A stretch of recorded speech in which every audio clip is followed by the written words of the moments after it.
Okay, so you have your A major, right?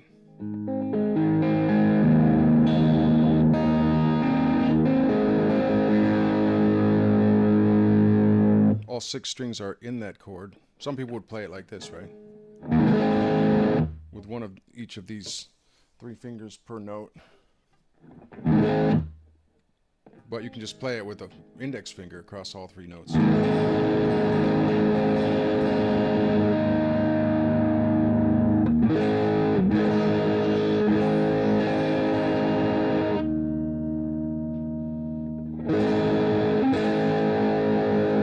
Okay, then you have your E major.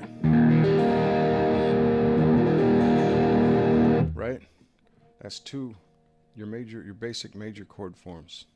Well, in cowboy chords you have C major, G major, D major, and then they'll teach you an easy way, F major. Okay, so the 4 basic things for bar chords are your E minor, your E major, your A minor, which is the same shape as E minor, it's just all slid over 1 string, and your A major, which is not the same shape as E major. Your A minor is the same shape as your E major. A minor, E major. By the way, these chords,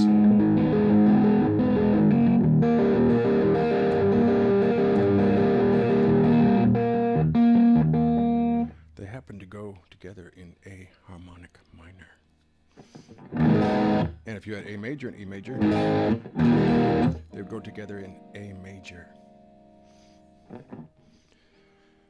All right, moving right along. What if we fret these, our E major like this? That's where bar chords come in, your basic bar chord. Your A major on the 5th fret. So played in the E major position, slid up. Your bar is replacing your nut, basically.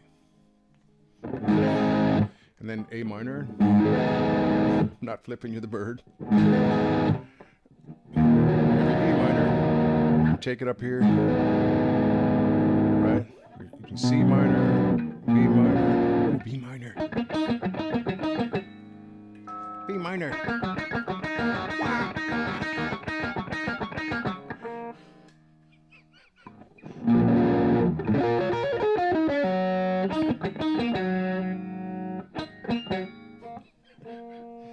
Oh, it used to be so easy.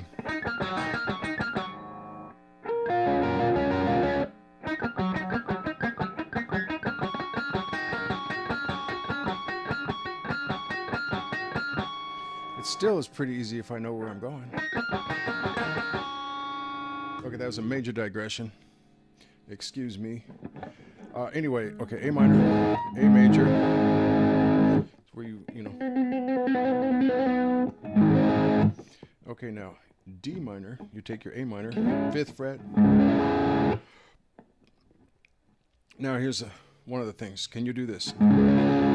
Can you lay that 3rd finger down and get these 3 notes right here, like in an A major chord down here?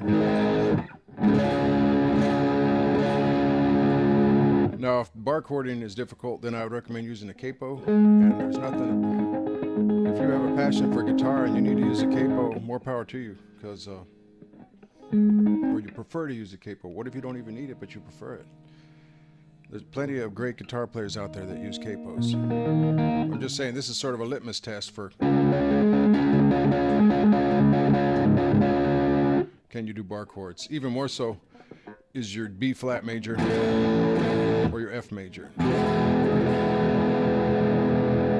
Okay, this is really one of the only ways to get F, you know. It doesn't have a simple cowboy chord thing going for it. I guess if I gave it some more thought, there might be. Now, a way to do F without having to have so much of a bar is just have you're on your D string, so F, then you have your A on the G string, you have your C on the B string, and your F on the E string. That's a way to do an F major. But when you bring in these lower notes, it gives it more of a rock and roll.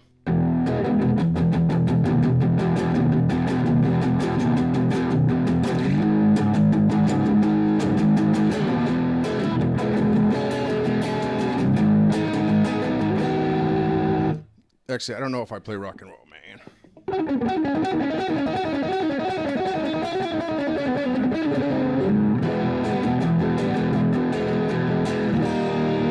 Whoa,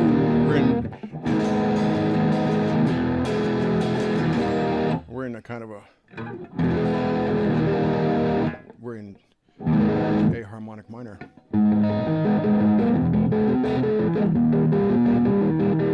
Go to A melodic minor and use a F, A, C, E, F sharp, A, C, E. Instead of an F, use an F sharp diminished with an E, 7.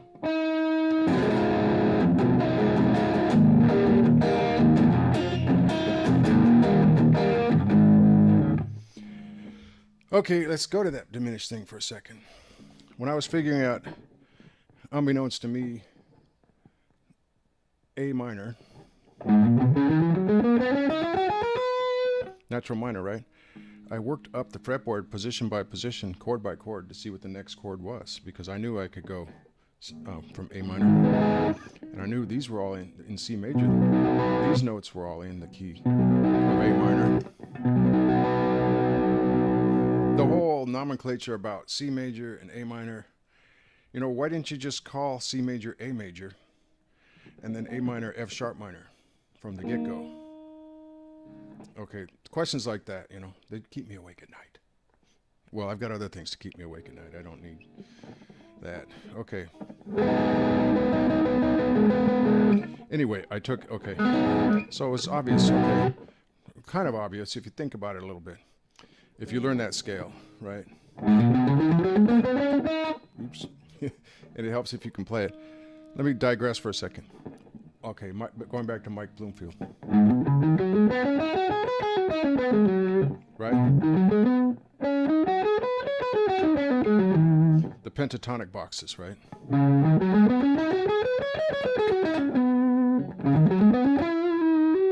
That's a missed note. It's not. Anyway, the Pentatonic Boxes, you got 5 of them, you figure them out. So I decided to figure out the Diatonic Boxes, the 7-note scale. Okay, let me see if I can play it again.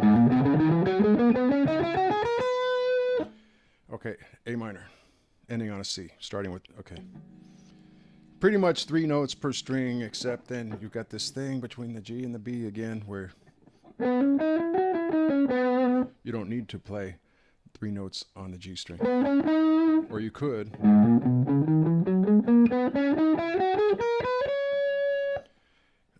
And then change your position on the last 2 strings. Wow, I know I'm spewing out I'm going a mile a minute here. Okay, anyway. Learning the A diatonic, sticking with the limitations of 2 notes on the G string, the A minor.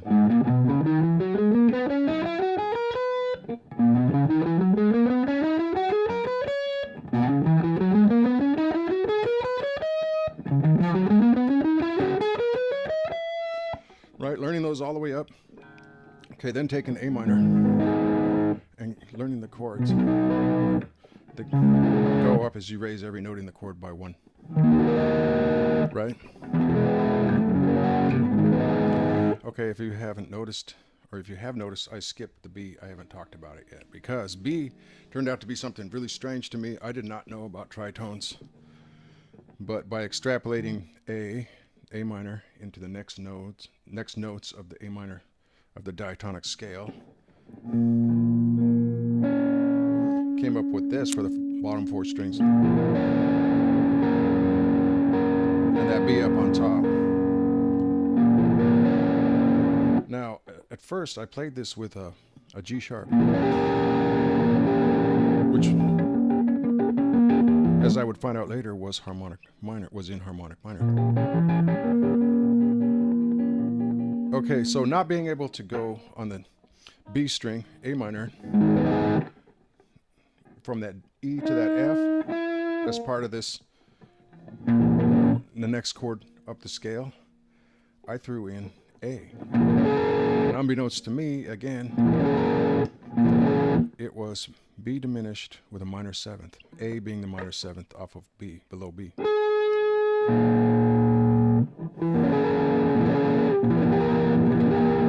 So I didn't really learn the appropriate use of whether it should be the diminished with a minor seventh, or the diminished with the doubly diminished seventh, the diminished with a diminished seventh. But I had struck upon a chord that a lot of people never figured out, from what I can see and hear of other players. And I don't want to toot my horn too much. I'm just saying.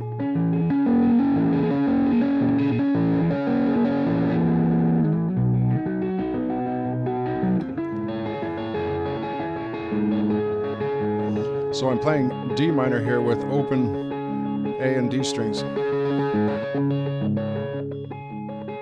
Just the same way you could play E minor with your open unwound strings.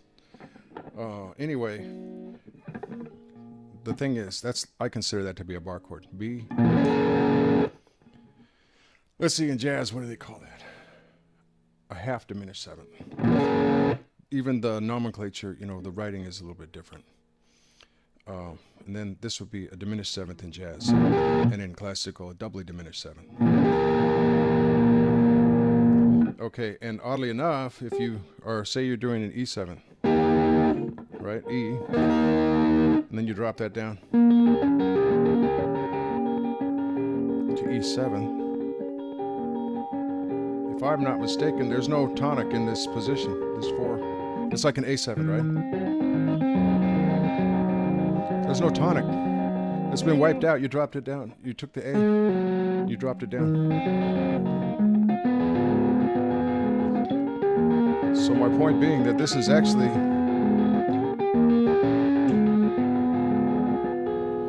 let's see, you've got your A, C, F sharp, A. It's actually an F sharp diminished chord, but we would think of it as D7. Or a lot of the time you'd think of it as D7. So this is a G sharp diminished, but we think of it as E7. Now we can add the root down here.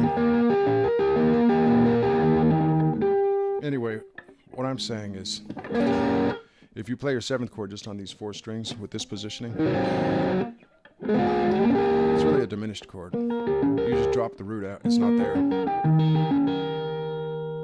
So, getting back to that B, well,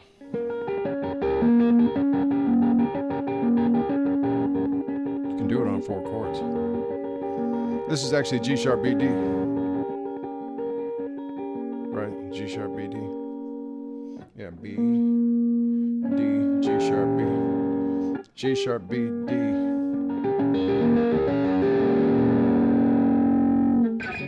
Anyway, I wanted to show you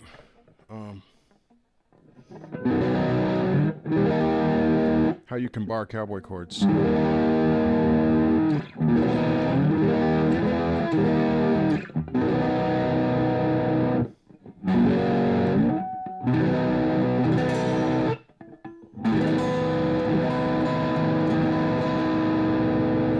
It's not just... Anyway, Preston taught me the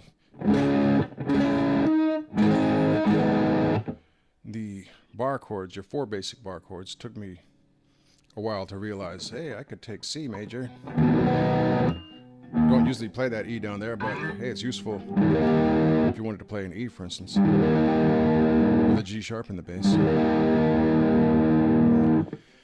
Preston Singletary taught me my first bar chords, and the rest is history, or it's histrionics. Histrionics. Okay.